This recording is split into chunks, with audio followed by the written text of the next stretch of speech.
నీలిమ 25 అమ్మాయి ఓ సాఫ్ట్వేర్ కంపెనీలో పనిచేస్తోంది. ఆమెకు అందమే కాదు, హుందాతనం కూడా ఉంది. కార్పొరేట్ కంపెనీలో పనిచేస్తూ కూడా భారతీయ సాంప్రదాయాలకు అద్దం పట్టేలా ఆమె అలంకరణ ఉండేది. తెలివైనది, మంచి సంస్కారం కూడా ఉంది. ఒక్క వాక్యంలో చెప్పాలంటే సర్వగుణ సంపన్నురాలు. అందుకే ఆఫీసులో చాలామందికి ఆమె మీద ఎనలేని అభిమానం ఉండేది. కొంతమంది మోడర్న్ కల్చర్ని ఇష్టపడేవాళ్ళు మాత్రం ఈ కాలంలో అలా అమ్మమ్మలా ఉండాల్సిన అవసరం లేదు, అదంతా ఒక షో ఆఫ్ అని విమర్శించేవారు. ఆమె పొగడతల్ని పట్టించుకునేది కాదు, విమర్శలకి విలువిచ్చేది కాదు. సుందర్ ఆమె పనిచేస్తున్న డిపార్ట్మెంట్లో టీం లీడర్.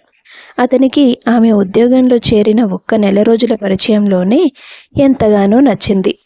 ఉద్యోగంలో ఆమె కంటే పై స్థాయిలో ఉండొచ్చు, కానీ వ్యక్తిత్వంలో మాత్రం ఆమెను నేను ఎప్పటికీ మించలేను అనుకునేవాడు. ఆమెను ప్రేమిస్తున్న విషయం చెప్పడానికి ధైర్యం చేసేవాడు కాదు. సుందర్ సార్, శృతి చెప్పు. ఇదిగోండి నా పెళ్లి కార్డు. పెళ్ళా? ఏంటి ఇంత ఎర్లీగా పెళ్లి చేసుకుంటున్నావు? నాకు 23 సార్, 18 కాదు. అమ్మో, 23కే ఇది పెళ్లి గురించి ఇంతలా మెంటల్గా ఫిక్స్ అయింది. మరి నా నీలిమకి 25 ఏళ్ళు దాటుతున్నాయి. తనకు ఆల్రెడీ ప్లానింగ్స్ ఉన్నాయేమో. ఏమైంది సుందర్ సార్? ఏం లేదు, కంగ్రాచులేషన్స్. పెళ్ళికి తప్పకుండా రావాలి. కోర్స్ రావాలి కదా, టీం మొత్తం వస్తాం. Thank you. నేను ఆఫీస్లో మిగతా వాళ్ళకి కూడా కార్డ్స్ ఇస్తాను. Okay, carry on. ఇప్పుడు నేనేం చేయాలి? నేను మీకు విషయం చెప్పి తీరాలి, కానీ తన మొహం మీదే చీకొడితే తట్టుకోలేనే. అలా ఆలోచిస్తూ ఆఫీస్లో పరధ్యానంగానే పనిచేశాడు ఆ రోజంతా. రాత్రంతా కూడా నిద్రపోకుండా అదే ఆలోచన అతనికి. తెల్లవారుజామున ఒక ఆలోచన వచ్చింది. అదే కరెక్ట్ అనుకొని ఆ తర్వాత ముసుగుతన్ని ప్రశాంతంగా నిద్రపోయాడు. మరుసటి రోజు ఉదయం అందరికంటే ముందు లాగిన్ టైంకి వెళ్ళాలనుకున్నాడు, కానీ లేటుగా నిద్ర లేవడం వల్ల అది జరగలేదు. ఆదిలోనే హంసపాదం అన్నట్టు ఒక మంచి ఆలోచన వచ్చింది, కానీ ఇదొక ఆటంకం. ఇంకా ఎన్ని అడ్డంకులు దాటాలో అనుకుంటూ ఆఫీస్కి వెళ్ళాడు. మధ్యాహ్నం వరకు ఎదురు చూశాడు ఆమెతో మాట్లాడే అవకాశం కోసం. లంచ్ టైంకి అందరూ క్యాంటీన్ వైపు వెళ్ళిపోతున్నారు. నీలిమ గారు, ఈ వర్క్ ఫినిష్ చేసి లంచ్కి వెళ్తారా అంటూ సుందర్ ఒక చిన్న ఫిట్టింగ్ పెట్టాడు ఆమెకు. ఓకే సార్, పర్లేదు అంది ఆమె. అతను లంచ్కి వెళ్తున్నట్టుగా బాక్స్ పట్టుకొని బయలుదేరాడు. అయ్యో, ఈరోజు ఒక ఎక్స్ట్రా బాక్స్ తెచ్చాను, టేబుల్ దగ్గరే మర్చిపోయాను, మీరు వెళ్ళండి, నేను వస్తాను అని కొలీగ్స్ని పంపేసి అతను తిరిగి టేబుల్ దగ్గరకు వచ్చాడు. తను ముందుగానే తీసుకొచ్చిన ఒక లెటర్ని నీలిమ టేబుల్ మీద పెట్టి, ఇది తప్పకుండా చదవండి నీలిమ, వర్క్ అనేది ఒక వంక మాత్రమే అని చెప్పి మళ్ళీ బాక్స్ పట్టుకొని క్యాంటీన్కి వెళ్ళిపోయాడు. ఆమె ఆ లెటర్ ఓపెన్ చేసి చదివింది. నీలిమ గారు, నాకు మీ వ్యక్తిత్వం అంటే ఎంతో ఇష్టం. మీతో జీవితం పంచుకోవాలని ఆశపడుతున్నాను. అలా ఆశపడే అర్హత నాకుందని మీరు అనుకుంటే రేపు ఎలాగో వీక్ ఆఫ్ కాబట్టి ఉదయం విశ్వనాథ ఆలయానికి రండి. మీరు వస్తారనే ఆశతో 1000 కళ్ళతో ఎదురు చూస్తాను. ఇట్లు సుందర్. ఉత్తరం చదివిన నీలిమకు ఎలా స్పందించాలో అర్థం కాలేదు. ఎవరూ చూడకుండా లెటర్ని తన బ్యాగులో పెట్టుకుంది. ఆ రోజు రాత్రి ఇంటికి వెళ్ళాక భోజనం పూర్తి చేసుకుని టీవీ ముందు కూర్చుంది. టీవీలో వచ్చే ప్రోగ్రాంలు ఆమె బుర్రకి ఎక్కడం లేదు. కళ్ళ ముందు సుందరం రాసిన లెటర్ మాత్రమే కనిపిస్తోంది. హడావిడిగా తన బ్యాగ్ దగ్గరికి పరిగెత్తుకుంటూ వెళ్ళి లెటర్ తీసి మళ్ళీ చదివింది. సుందర్ సార్ మాకు టీం లీడర్.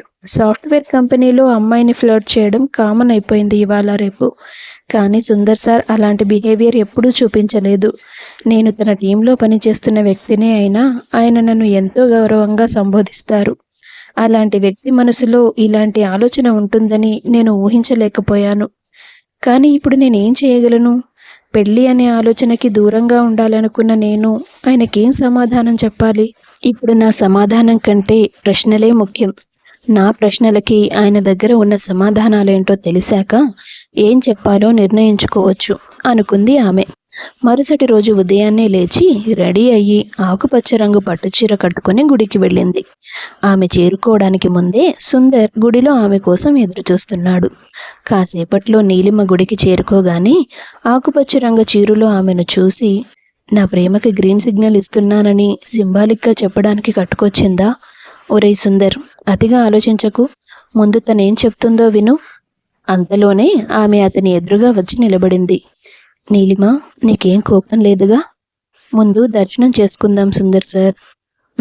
అలాగే అని వాళ్ళిద్దరూ కలిసి స్వామి దర్శనం చేసుకొని ఒక పక్కగా కూర్చున్నారు. ఇప్పుడు చెప్పండి. నేను నిన్ననే చెప్పాను కదా నా మనసులో మాట. నువ్వు కదా ఇప్పుడు చెప్పాల్సింది. నేను చెప్పమన్నది నా ప్రశ్నలకి సమాధానాలు. నువ్వింకా ఏమీ అడగలేదు కదా. నేను పాతకాలం మనిషిని, ఈ జనరేషన్ మనుషులకి తగ్గ బిహేవియర్ నాకు లేదని కంపెనీలో నా మీద విమర్శలు కూడా ఉన్నాయి కదా. మీకు తెలీదా? తెలుసు, కానీ అందులో నిజం లేదు నీలిమ. నీ అస్తిత్వానికి తగ్గ అలంకరణ నువ్వు చేసుకుంటావు. అవతలి వాళ్ళని గౌరవిస్తావు. వారి నుంచి గౌరవాన్ని ఎక్స్పెక్ట్ చేస్తావు. ఇవన్నీ ఏం తప్పు కాదే. నా ఆలోచనలు మోడర్న్గా లేవని, మిమ్మల్ని అర్థం చేసుకోవట్లేదని మీరు కంప్లైంట్ చేసే రోజు వస్తుందేమో. మీ ఆలోచనలు మోడర్న్గా లేకపోతే మీరు పొలంలో పనిచేస్తూ ఉండాల్సింది. సాఫ్ట్వేర్ కంపెనీలో ఇంత మంచి జాబ్ చేస్తూ ఉండేదానివా? మోడర్న్గా ఉండడం అంటే ఎదుగుదల గురించి ఆలోచించడం. సగం బట్టలు వేసుకొని బీర్ బాటిల్ ఖాళీ చేసి రోడ్ల మీద విసిరేసి జనాలతో గొడవ పెట్టుకునే మెంటాలిటీ కాదు. ఇంకా నేను ఎందుకు పెళ్లి చేసుకోలేదని మీకు డౌట్ రాలేదా? ఎక్కడ చేసేసుకుంటావో అని భయం వేసి 2 ఏళ్లుగా మనసులో దాచుకుంటున్న విషయాన్ని ఇప్పుడు చెప్పాను. నాకింతకు ముందే ఎవరితో అయినా లవ్ అఫేర్స్ లాంటివి ఉండొచ్చు కదా. ముగిసిపోయిన కథ అయితే మాట్లాడుకోనవసరం లేదు. ఇంకా కంటిన్యూషన్లో ఉంటే నువ్వు నా కోసం గుడి దాకా రావు. మీరు మంచివారనే నమ్మకం నాకు ముందు నుంచే ఉంది, కానీ తెలివైన వాళ్ళనే నమ్మకం ఈరోజు బలంగా కలిగింది. కొన్ని బాధ్యతలున్నాయి సార్. నా పేరెంట్స్కి నేను తప్ప ఇప్పుడు ఎవ్వరూ లేరు. నేనే వాళ్ళ బాధ్యత మోస్తున్నాను. పెళ్ళైతే అది పాసిబుల్ కాదని దానికి దూరంగా ఉంటున్నాను. దాందేముంది, మీ వాళ్ళని కూడా సిటీకి తీసుకొచ్చేయచ్చు కదా. వాళ్ళు ఆ ఊరు వదిలి రారు. నేనే వీకెండ్స్లో వెళ్ళి వాళ్ళతో టైం స్పెండ్ చేస్తాను. ఫైనాన్షియల్గా నా సపోర్ట్ ఎప్పుడు నా ఫ్యామిలీకే ఉంటుంది. దీనికి ఏ భర్త ఒప్పుకోడని నాకు తెలుసు. ఒకవేళ నేను ఒప్పుకున్నంత ఈజీ కాదు సార్ పాటించడం. పాటిస్తే అలా అని గ్యారంటీ ఇవ్వగలరా? ఏం గ్యారంటీ కావాలి? ఎలా ఇవ్వాలి చెప్పు. కొంచెం వింతగా ఉంటుంది, కానీ అగ్రిమెంట్కి ఒప్పుకుంటారా? నాకు వచ్చే సంపాదనలో సగం డబ్బులు మా పేరెంట్స్కి చెందుతాయి. మిగతావి మాత్రమే నావి. అవి కూడా నా ఇష్టంతోనే మీరు ఖర్చు పెట్టాలి. ఈ మాటకి అగ్రిమెంట్ చేయగలరా? అంత అనుమానం ఎందుకు నీలిమా? నాలాగా ఒక్కతే కూతురు, తల్లిదండ్రుల బాధ్యతను చూసుకోవాల్సిన అవసరం ఉన్నవాళ్ళు, భర్త కోఆపరేషన్ లేకపోవడం వల్ల అమ్మా నాన్నల్ని అనాథలుగా వదిలేసి వెళ్తూ ఉండడం చూశాను నేను. నాకొద్దా పరిస్థితి. అయితే ఇక మన పెళ్లి జరిగిపోయినట్టే. అంటే ½ అన్ అవర్లో అగ్రిమెంట్ పేపర్స్ రెడీ చేస్తాను. నిజంగానా? అవును. నా మనసును తాకిన అమ్మాయి నువ్వు నా జీవితంలో ఉండాలి. అదే ముఖ్యం నాకు. Thank you sir. పెళ్ళయ్యాక కూడా సార్ అనే పిలిచేలా ఉన్నావే. పిలుస్తాను ఆఫీస్లో. మరి ఇంట్లో ఏవండి అంటాను. అలాగే కదా అనాలి. ఆ పిలుపు కోసం ఎదురు చూస్తూ ఉంటాను. అలా అనుకున్న వాళ్ళిద్దరూ తమ ఇండ్లలో ఒప్పించి పెళ్లికి బాటలు వేసుకున్నారు. ఆర్భాటాలకి పోకుండా దగ్గరి బంధువుల మధ్య మాంగళ్య బంధంతో తమ జీవితాల్ని ముడివేసుకున్నారు. పెళ్ళయ్యాక వారం రోజులు అత్తవారింట్లో ఉండి ఆ తర్వాత మళ్ళీ సిటీకి వచ్చేశారు. ఇష్టపడ్డ అమ్మాయి దక్కిందనే ఆనందం సుందర్కి ఎంతో సంతృప్తినిచ్చింది. కొత్త పెళ్లి కూతురుగా ఆమె తన భర్త గురించి, అత్తవారి కుటుంబం, అలాగే తన పుట్టింటి గురించి అన్నీ పట్టించుకొని అందరికీ అనువుగా ఉండేది. వాళ్ళ సంసార జీవితం హాయిగా సాగిపోతోంది ఒక 3 నెలల వరకు. 3 నెలల తర్వాత, ఏవండి రేపు వీక్ ఆఫ్ కదా, నేను అమ్మ వాళ్ళ ఇంటికి వెళ్తాను. పోయిన వారం వెళ్ళావు కదా మేడం, మళ్ళీ ఎందుకు? నేను మీకు ముందే చెప్పాను ప్రతి వారం వెళ్లాల్సి ఉంటుందని. మన పెళ్ళైన ఈ 3 నెలలు నువ్వు 3 సార్లు మాత్రమే వెళ్ళావు. 3 వారాల నుంచి చూస్తున్నాను ప్రతి వారం వెళ్తానంటున్నావు. ఇదిగో ఇలా ప్రశ్నిస్తారనే పెళ్లికి ముందు అన్నీ వివరంగా మాట్లాడాను. ఏదైనా అంటే అగ్రిమెంట్ టాపిక్ తీసుకొస్తావు ఇప్పుడు నువ్వు కదా. ఏం చేస్తాం, కోరి చేసుకున్నాం కదా. వీక్ ఆఫ్ రోజు మొగుడితో కలిసి సినిమాకో షికారుకో వెళ్ళాలనుకుంటారు ఆడవాళ్ళు. నువ్వేమో పుట్టింటికి పరుగులు తీస్తానంటావు. వీక్ ఆఫ్ నీకు మాత్రమేనా? నాకు కూడా కదా, నేను వస్తాను. లేదండి, మీరుంటే మీకు మర్యాదలు చేయడానికి సరిపోతుంది. వాళ్ళకి నాతో ప్రేమగా మాట్లాడడానికి అవకాశం తక్కువ ఉంటుంది. మీ మధ్య నేను పానకంలో పుడకనంటావు. నన్ను పెళ్ళైన 3 నెలలకి మీరు ఇలా మాట్లాడితే నేను ఇంకేం చెప్పాలండి? సారీ నీలు, నేను సరదాగానే అంటున్నాను. నువ్వే అర్థం చేసుకోవట్లేదు. అన్నిటికీ ముందే ఒప్పుకున్నాను కదా. నువ్వు ప్రశాంతంగా వెళ్ళిరా. నేను లేను కదా అని ఫ్రెండ్స్ని తీసుకొచ్చి ఇంటిని బార్ చేస్తే మాత్రం ఊరుకునేది లేదు. చిత్తం మేడం గారు, అలాంటిదేం జరగదు. అలా ఆ రాత్రికి కాసేపు పోట్లాడి కాసేపు మాట్లాడి మొత్తానికి మరుసటి రోజు వెళ్ళడానికి ఒప్పించింది. అతనే దగ్గరుండి బస్సు ఎక్కించాడు. వాళ్ళ పుట్టింటికి వెళ్ళడానికి ఇంకో గంట సమయం పడుతుందనగా ఆమె ఒక ఊర్లో బస్సు దిగుతుంది. తాళిబొట్టు చూసేవాళ్లకి కనబడకుండా కొంగుమాటున దాచేసి కుంకుమ బొట్టుని చీర కొంగుతో తుడుచుకొని ఒక మామూలు బొట్టు బిల్ల పెట్టుకుంది. నేరుగా ఓ ఇంటికి వెళ్ళి గేటు తీసుకుని లోపలికెళ్తుంది. ఏవండోయ్, మీ కోడలొచ్చింది అంటూ ఓ పెద్దావిడ ఎదురొస్తుంది. అయ్యో అత్తయ్య, జాగ్రత్త, ఈ వయసులో మీరు పరుగులు పెట్టడం అవసరమా? నువ్వు వచ్చేదే వారానికి 2 రోజులు. ఈ 2 రోజులే కదమ్మా మాకు ఆనందం ఉండేది. అందుకని వయసు మర్చిపోయి పరిగెడితే ఎలాగా చెప్పండి. రండి అంటూ అత్తగారి చేయి పట్టుకొని ఇంట్లోకి తీసుకెళ్ళింది. ఏమైందే భ్రమరాంబ, అంతలా కేకలు వేశావు? ఏం లేదు మామయ్య గారు, నేను వచ్చానని మీకు చెప్పాలని అత్తయ్య గారు ఆరాటం. అమ్మాయి నువ్వా? ఇదేనా రావటం? అవును మామయ్య, నన్ను దీవించండి అంటూ ఇద్దరి కాళ్ళకి నమస్కారం చేసింది నీలిమ. నువ్వు ఇంట్లో లేక ఇల్లంతా ఎంత బోసపోయిందో తెలుసా? నువ్వెలాగో వస్తావని నీకు నచ్చిన పిండి వంటలన్నీ చేశాను అంటూ అత్తగారు హడావిడి చేసింది. ఇవన్నీ కాదత్తయ్య, ముందు మీ అబ్బాయి ఫోటోకి దండం పెట్టుకొని వస్తాను అని నీలిమ అనడంతో ఆ పెద్దవాళ్ల కళ్ళల్లో నీళ్లు తిరిగాయి. నువ్వు వాడిని మమ్మల్ని మర్చిపోయావనుకున్నాను, కానీ నీ మనసు ఎంత స్వచ్ఛమైనదో నువ్వు నిరూపించుకున్నావు. సరే అమ్మా, రా వచ్చి దండం పెట్టుకో. అలా ముగ్గురు కలిసి మాధవ్ ఫోటోకి దండం పెట్టుకుని ఆ తర్వాత వచ్చి హాల్లో కూర్చున్నారు. అత్తగారు ఆమె పక్కనే కూర్చొని, చెప్పమ్మా, ఏమిటి కబుర్లు ఆఫీసులో? అంతా బాగానే ఉందా? అవునత్తయ్య, ఏ సమస్య లేదు. నేను మీ మామయ్య ఎప్పుడూ నీ గురించే బాధపడుతూ ఉంటాం. ఇంత చిన్న వయసులో భర్తను పోగొట్టుకొని ఒంటరిగా కష్టపడుతూ మా బరువుని కూడా నీ మీద వేసుకున్నావని. మీరు నాకేం బరువు కాదత్తయ్యా. అలా వాళ్ళు మాట్లాడుకుంటూ ఉండగానే సుందర్ ఫోన్ చేస్తాడు. నీలిమ కంగారు పడుతుంది. అత్తయ్య, అర్జెంట్ ఫోన్ కాల్, ఆఫీస్ నుంచి మాట్లాడాలి. అలాగేనమ్మా, నీ గదిలోకి వెళ్ళు, ఫోన్ మాట్లాడి ఫ్రెష్ అయ్యిరా, సరేనా? సరే అంటూ ఆమె గదిలోకి వెళ్ళిపోయింది. ఏమిటి భ్రమరాంబ, ఏమేం వంటకాలు చేసావు మరి కోడలి కోసం అని భార్యని అడిగాడు చెంగల్రావు. ఇవాళ శనివారం కదండి, మీ కోడలు నీచు ముట్టదు, అందుకే గుత్తి వంకాయ, ముద్దపప్పు, సాంబారు, వడియాలు చేశాను. తనకిష్టమని పాలకోవా తయారు చేశాను. తిరిగి వెళ్ళేటప్పుడు పట్టుకెళ్తుందని జంతికలు కూడా సిద్ధం చేశాను. నాకు కాసిన్ని కాఫీ నీళ్లు పోయమంటే నీ కోపిక చాలదు, కోడలొస్తుందంటే మాత్రం లేడి పిల్లలా గంతులేసి ఇన్ని వంటలు చేసేస్తావా? ఇక మనకు మిగిలింది తనే కదా. మన కొడుకు చనిపోయినా మరో పెళ్లి గురించి ఆలోచించకుండా మన కోసం బతుకుతున్న పిల్లండి. అదైతే నిజమే, మన కోడలు గొప్ప మనసుకి ఎవ్వరూ సాటిరారు అని ఇక్కడ పెద్దవాళ్ళు మాట్లాడుకుంటున్నారు. గదిలో వెళ్ళిన నీలిమ, ఏమండి చెప్పండి, చేరుకున్నావా? ఇప్పుడే బస్సు దిగానండి, ఇంటికెళ్ళాక ఫోన్ చేస్తాను. అత్తయ్య వాళ్ళకి తెలుసు కదా నువ్వు వస్తున్నావని. తెలుసండి. సరే, అక్కడ నీ ఫోన్ సరిగ్గా కలవదు, అప్పుడప్పుడు అత్తయ్య నెంబర్కి చేస్తాను. అతనలా అనగానే ఆమె ఉలిక్కి పడింది. ఎందుకు ఊరికే ఫోన్ చేస్తారు? అక్కడికి ఏదో నన్ను పంపడం మీకు ఇష్టం లేదని మీ అత్తమామలు అనడానికా? అది కూడా నిజమేలే. సరే, నువ్వే చేస్తూ ఉండు, మొగుణ్ణి మర్చిపోకు.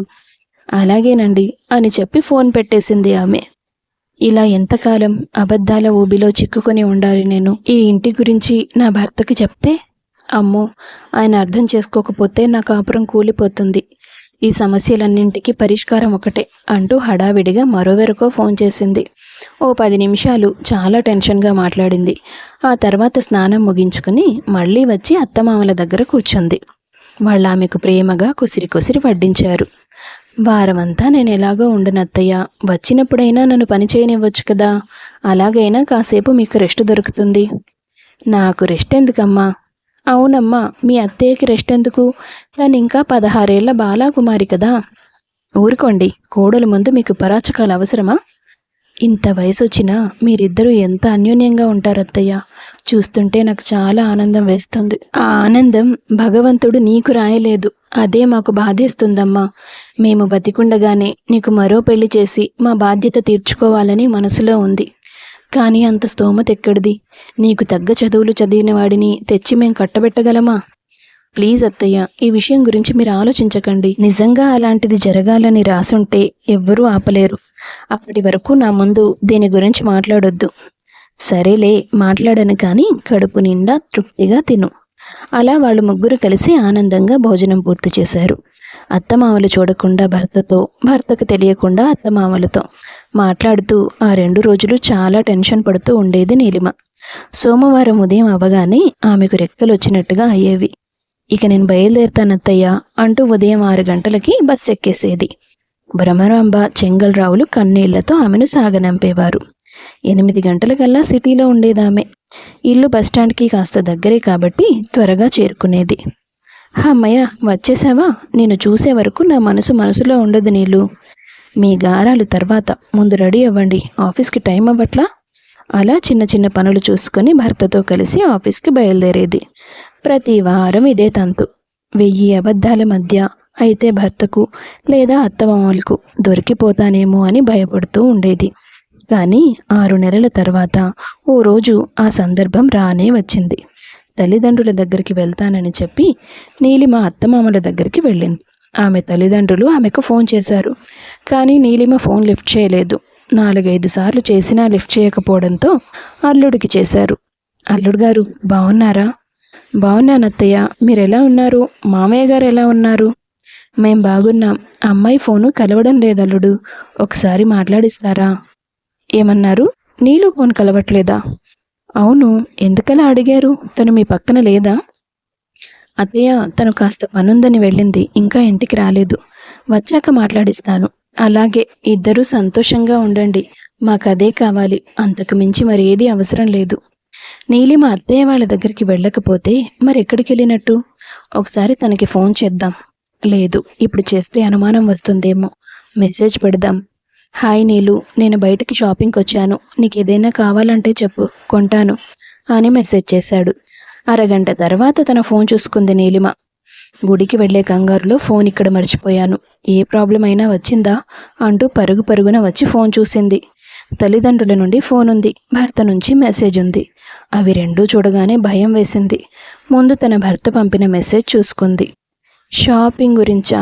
అమ్మయ్య అనుకుని, నాకేం అవసరం లేదండి, ఈ పాటికి మీరు ఇంటికి వెళ్ళిపోయినట్టున్నారు, మీకు నచ్చిన ఫుడ్ ఆర్డర్ చేసుకొని తినండి, బాయ్ అని మెసేజ్ చేసి తర్వాత తల్లిదండ్రులకు ఫోన్ చేసి తీరిగ్గా మాట్లాడింది. మరుసటి వారం అతను ఎప్పటిలాగే భార్యను బస్సు ఎక్కించి బండిని ఇంటి వైపు కాకుండా బస్సు వెనకాలే పోనిచ్చాడు. కొంత దూరం వెళ్ళిన తర్వాత ఆమె బస్సు దిగడం గమనించి ఆమెను ఫాలో అయ్యాడు. నీలిమ చెంగల్రావు ఇంటికి వెళ్ళడం చూశాడు. ఎప్పటిలాగే భ్రమరాంబ పరిగెత్తుకుంటూ వచ్చి కోడల్ని హత్తుకుంది. రా కోడలా, నీకోసమే ఎదురు చూస్తున్నాం అంటూ ఇంట్లోకి తీసుకెళ్ళింది. అతను పక్కింట్లో వాళ్ళ దగ్గర వెళ్ళి గేటు దగ్గరే నిలబడి, నమస్తే అండి, నేను ఈ ఊరికి బ్యాంకు పని మీద వచ్చాను, దాహంగా ఉంది, కొన్ని మంచినీళ్ళు ఇస్తారా? అలాగే బాబు అంటూ వాళ్ళు మంచినీళ్ళు ఇచ్చారు. ఈ పక్కనున్న ఇల్లు ఎవరిదండి? ఏదో కోలాహలంగా ఉంది, గట్టిగా మాటలు వినిపిస్తున్నాయి. అదా, ఇవాళ శనివారం కదా, ఇంటికి కోడలు వచ్చిందని భ్రమరాంబ హడావిడి చేస్తోందేమో. అవును, వాళ్ళ కొడుకు చనిపోయి 2 ఏళ్ళు అయింది. కోడలు మాత్రం ఈ మధ్య అప్పుడప్పుడు వచ్చి వెళ్తోంది. అయినా 2 ఏళ్లుగా భర్త లేకుండా ఉంటున్న అమ్మాయికి ఓ సంబంధం చూసి పెళ్లి చేయాలి, కానీ ఆమె సంపాదన మీద పడి తింటున్నట్టున్నారు వీళ్ళు. ఏం మనుషులో అని వెటకారంగా మాట్లాడిందామె. ఆమె మాటలు విన్నాక సుందర్కి గట్టి షాక్ కొట్టినట్లయింది. అంటే నా భార్యకి ఇంతకుముందే పెళ్ళయిందా? ఆ విషయం నా దగ్గర దాచిందా? వాళ్ళని కలవడానికి అమ్మ నాన్నల దగ్గరికి వెళ్తున్నానని అబద్ధాలు చెబుతోందా? ఇంతకీ తను ఏం ఆశించి ఇవన్నీ చేస్తుంది అన్న అనుమానాలు మొదలయ్యాయి. చాటుగా ఇంట్లో ఏం జరుగుతుందని గమనించాడు. వాళ్ళు ఆమెపై ఎంతో ప్రేమ కురిపిస్తున్నారు, అదంతా చూస్తున్నాడు. కాసేపటికి ఆ ఊర్లో ఉన్న ఒక అమ్మవారి గుడి దగ్గరికి వెళ్ళి కూర్చున్నాడు. భార్యకి ఫోన్ చేశాడు. ఎక్కడున్నావు నీలు? ఇంకా దారిలోనే ఉన్నానండి. అవునా, ఆ దారిలో ఉన్న అమ్మవారి గుడి దగ్గరకు వచ్చేయి. అంటే ఇప్పుడు నువ్వు ఏ ఊర్లో ఉన్నావో నేను అక్కడే ఉన్నాను. అమ్మవారి గుడిలో కూర్చొని ఉన్నాను. అరగంటలో ఇక్కడికి రాకపోతే ఇక జీవితంలో నేను నీ మొహం కూడా చూడను అని బెదిరించడంతో ఆమె అత్తగారికి నోటికొచ్చిన అబద్ధం చెప్పి పరుగు పరుగున గుడికి వెళ్ళింది. ఏవండి, నన్ను నా పిలవడానికి సిగ్గనిపించట్లేదా నీకు? సారీ అండి. ఏంటి సారీ? నీకు ఇంతకు ముందే పెళ్లి జరిగిందన్న విషయం నా దగ్గర దాచిపెట్టావంటే నేనేమనుకోవాలి? ఏమో, నాకు నిజం తెలుసున్నా కూడా నిన్ను ప్రేమించేవాడిని కావచ్చు, కానీ దాచడం అంటే నన్ను మోసం చేయడమే కదా. పైగా ప్రతివారం నన్ను అక్కడ ఒంటరిగా వదిలేసి నువ్వు ఇక్కడికి వచ్చి వీళ్ళతో ఉంటావా?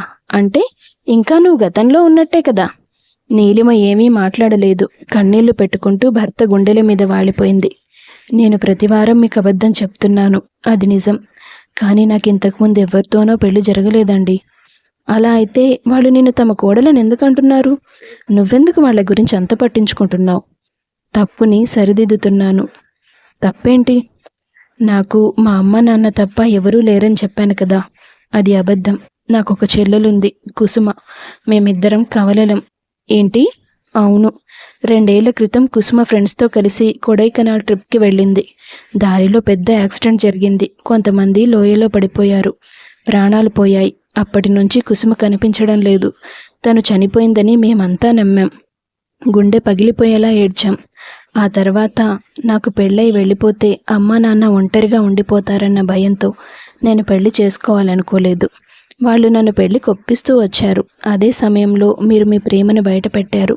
మన పెళ్లి జరిగింది, సంతోషంగా ఉంటున్నాం అనుకుంటున్న సమయంలో కుసుమ ఢిల్లీలో ఉందని తెలిసింది. తనను అక్కడ చూశామని నా క్లాస్మేట్ ఒకతను ఫోన్ చేసి చెప్పాడు. కానీ అంత పెద్ద సిటీలో తను అక్కడ ఉంటుందని నేను ఎలా కనుక్కుంటాను? అక్కడికి పోలీస్ కంప్లైంట్ ఇచ్చాను. ఎందుకో తెలీదు, తన జాడ తెలియలేదు. ఈలోగా ఓసారి సిటీలో భ్రమరాంబ అత్తయ్య వాళ్ళు కలిశారు. వాళ్ళు నా దగ్గరికి కోడలా అని పిలుచుకుంటూ వచ్చారు. నాకు ముందు ఆశ్చర్యం వేసింది. ఆ తర్వాత కుసుమ పేరుతో పిలిచారు. వాళ్ళ మాటల్లో నాకు అర్థమైంది ఏంటంటే, మాధవ కూడా కుసుమతో పాటు కొడైకెనాల్ ట్రిప్కి వెళ్ళాడు. అక్కడ లోయలో పడి చనిపోయాడు. దాని తర్వాత కుసుమ మాధవ భార్యని అని చెప్పుకొని చెంగల్రావు గారి ఇంటికి వెళ్ళి నేను మాధవ పెళ్లి చేసుకున్నాం, తను లోయలో పడి చనిపోయాడని చెప్పింది. వాళ్ళు తన మాటలు నిజమని నమ్మారు. కొంతకాలం వాళ్ళతో ఉండి వాళ్ళు దాచుకున్న సేవింగ్స్ డబ్బులు తీసుకొని, ఈ డబ్బిస్తే నాకు ఒక చోట మంచి ఉద్యోగం ఇస్తామన్నారు. అది రాగానే నెల నెలా మీకు నా జీతంలో కొంత డబ్బు పంపిస్తాను, అలా మనం ముగ్గురం సంతోషంగా బతకొచ్చని చెప్పిందట. తనని నమ్మి వాళ్ళు డబ్బిచ్చారు. ఆ తర్వాత వాళ్ళకి రోడ్డున పడ్డ పరిస్థితి అయింది. ఇల్లమ్ముకునే పరిస్థితి వచ్చినప్పుడు రోడ్డు మీద వాళ్ళకి నేను ఎదురయ్యాను. నాతో జరిగిందంతా చెప్పారు. కుసుమ గురించి వాళ్ళతో చెప్పడం కంటే ముందు వాళ్ళ బాధ్యత తీసుకోవడం అవసరం అనిపించింది. నా చెల్లెలి చేసిన తప్పును సరిదిద్దడానికి ఇష్టం లేకపోయినా ఆ ఇంటి కోడలుగా నటిస్తున్నాను. ఈ మధ్య తను సిమ్లాలో ఉందని తెలిసింది. తనని వెతికి పట్టుకున్న తర్వాత ఈ విషయాలన్నీ మీతో చెప్పాలనుకున్నాను. నువ్వేం మాట్లాడుతున్నావో నీకు తెలుస్తోందా నీలు? నా భార్యవి మరొకరి భార్యగా? అఫ్కోర్స్ అతను చనిపోయి ఉండొచ్చు, నటించినా సరే చూసేవాళ్ళు ఏమనుకుంటారు? నా మనసు మీద ఎలాంటి ప్రభావం చూపిస్తుంది ఆలోచించవా? విషయం నాకు చెప్తే మరేదైనా పరిష్కారం ఆలోచించేవాళ్ళం. లేదండి, ఇది నా కుటుంబ సమస్య. మీ దృష్టిలో మా చెల్లెల్ని చెడ్డదాన్ని చేయకూడదు. అది వాళ్ళ దగ్గర తీసుకున్న డబ్బు వెనక్కిప్పించాలి. అన్నిటికీ మించి ఇప్పుడు వాళ్ళకి ఒక మనిషి ప్రేమ చూపించడం చాలా అవసరమని అర్థమైంది. నేను ఇక్కడికి రావడం వల్లే వాళ్ళు ఇంకా బ్రతుకుతున్నారు. అదే నేను ముఖ్యంగా గమనించాను. మీ భార్య మరొకరి భార్యగా నటిస్తుందంటే మీరెప్పటికీ ఒప్పుకోరనుకున్నాను. అందుకే దాచిపెట్టాను. నా మీద కోపగించుకోకండి, నన్ను క్షమించండి అంటూ అతని కాళ్ల మీద పడింది ఆమె. అతి మంచితనం కూడా ప్రమాదకరమే అని నువ్వు నిరూపించావు ఈరోజు. మీ గురించి పట్టించుకొని మీ చెల్లెలి కోసం నన్ను మోసం చేయడానికి కూడా వెనకాడలేదు. సర్లే, ఇంకేడవకు. అయినా నువ్వు నన్ను ఎక్కడ మోసం చేస్తున్నావా అన్న భయంతో సగం చచ్చిపోయాను. ఇప్పుడు ఆ భయం పోయింది కాబట్టి కొంతవరకు ఓకే. నీ ఉద్దేశం మంచిదే, కానీ నువ్వు నాకు చెప్పకపోవడం మాత్రం తప్పు. నీ వల్ల పెద్దవాళ్ళు నిరాశలో కూరుకుపోకుండా హాయిగా బ్రతుకుతున్నారు. అది నేను కళ్ళారా చూశాను కదా. ఆ ఒక్క కారణంతో క్షమిస్తానులే. ఇంతకీ ఎక్కడుంది నా మరదలు, అసలు సూత్రధారి? చెప్పానుగా, సిమ్లాలో ఉందని. మనం ఆఫీస్కి వెళ్ళి లీవ్ పెట్టి వెళ్దామా? వెళ్ళక తప్పుతుందా? ఆవిడ గారిని తీసుకొచ్చి వాళ్ళ ముందు నిలబెడితే సమస్యలన్నీ పరిష్కరించబడతాయి. అలా అనుకున్నారు ఆ ఇద్దరు భార్యాభర్తలు. ఆ రోజుకి నీలిమ వెనక్కి చెంగల్రావు ఇంటికి వెళ్ళింది. తిరిగి సోమవారం ఉదయం ఎప్పటిలాగే బయలుదేరింది. ఆ తర్వాత సుందర్, నీలిమ కలిసి కుసుమ జాడ తెలుసుకున్నారు. ఏంటి నువ్వు చేసిన పిచ్చి పని? ఇలాంటి క్రిమినల్ మెంటాలిటీ ఎలా వచ్చిందే నీకు? మరేం చేయాలి? నాకు గొప్ప గొప్ప ఉద్యోగాలు చేయాలని ఆశ, కానీ అందుకు తగ్గ జ్ఞానం లేదు. అందుకే డబ్బులు పెట్టి ఉద్యోగం కొనాలి. మీరిస్తారా? యాక్సిడెంట్లో మాధవ్ చనిపోక ముందు నాకు ప్రపోజ్ చేశాడు. వాళ్ళ నాన్నగారు దాచుకున్న డబ్బుతో బిజినెస్ మొదలు పెట్టబోతున్నానని చెప్పాడు. అందుకే తను చనిపోయాక ఆ డబ్బులు నేను రాబట్టుకున్నాను. చెల్లెలి మాటలకి నీలిమకి కోపం పెరిగింది. ఆమె చెంప పగలగొట్టింది. ఆమెను తీసుకొచ్చి చెంగల్రావు బ్రహ్మరాంబ దంపతుల కాళ్ళ దగ్గర పడేసింది. వాళ్ళకి జరిగిందంతా పూర్తిగా వివరించి చెప్పింది. మీ చెల్లెలు చేసిన తప్పు వలన నువ్వు మా ఇంటి బిడ్డవయ్యావు. మాకు సంతోషాల్ని పంచావు. తన వల్ల తిరిగి వచ్చే డబ్బు కంటే నిన్ను పోగొట్టుకుంటున్నామన్న బాధ ఎక్కువగా ఉందమ్మా. అలా అనకండి. నేను మీ కూతురుని అనుకోండి. అమ్మా నాన్నల హోదాలో అప్పుడప్పుడు నా ఇంటికి వస్తూ ఉండండి. బంధుత్వం రక్తంతోనే ఉండాలా ఏంటి? నన్ను ఆత్మబంధువుని అనుకోండి. అవును, నా భార్య మాటలు అక్షరాల నిజం.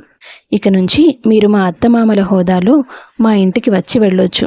అలా మీరు మా ప్రేమను పొందుతూ ఉండొచ్చు, సంతోషంగా ఉండొచ్చు.